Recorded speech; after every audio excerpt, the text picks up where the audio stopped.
Saps què? El dia 9 de maig va ser el Dia Mundial dels Mitjons Perduts.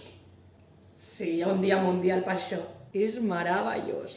I agafarem com a excusa aquest dia per presentar-vos Inseparables, de Marc Pavón i il·lustrat per Maria Girón. Aquest àlbum és una joia que ens fa viatjar d'una manera molt simpàtica entre dues realitats, un país en pau i un país en guerra.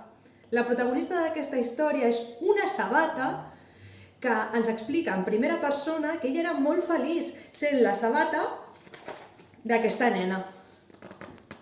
Juntament amb la seva parella eren capaces de fer qualsevol cosa. Però resulta que un dia la seva parella es va trencar i van anar a parar, totes dues, a les escombraries. Llavors començaran un viatge en el que entenem que estan anant a parar a un país que està en conflicte. Creurà que ja no tenen res a fer, que només són deixalles, que ja no tenen absolutament cap funció a la vida. I encara es posarà més trista quan la seva camarada de tota la vida quedi enrere per sempre. Però llavors la història farà un gir inesperat i la nostra sabata es farà amiga d'un mitjó que també ha perdut a la seva parella. Junts i inseparables descobriran que encara poden fer molt feliç algú.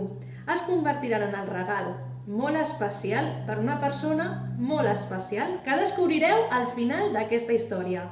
Només us diré que no us ho espereu pas i que us posarà la pell de gallina. És una història preciosa que ens parla de superació, de segones oportunitats, d'esperança i d'adaptació al canvi. No us perdeu la dedicatòria del principi. A tots els nens i nenes que pateixen les conseqüències de la guerra, a tots els homes i les dones que, inseparables de les causes justes, dediquen la vida a mitigar-les. Inseparables, de Marc Pavón i il·lustrat per Maria Girón. No us ho perdeu!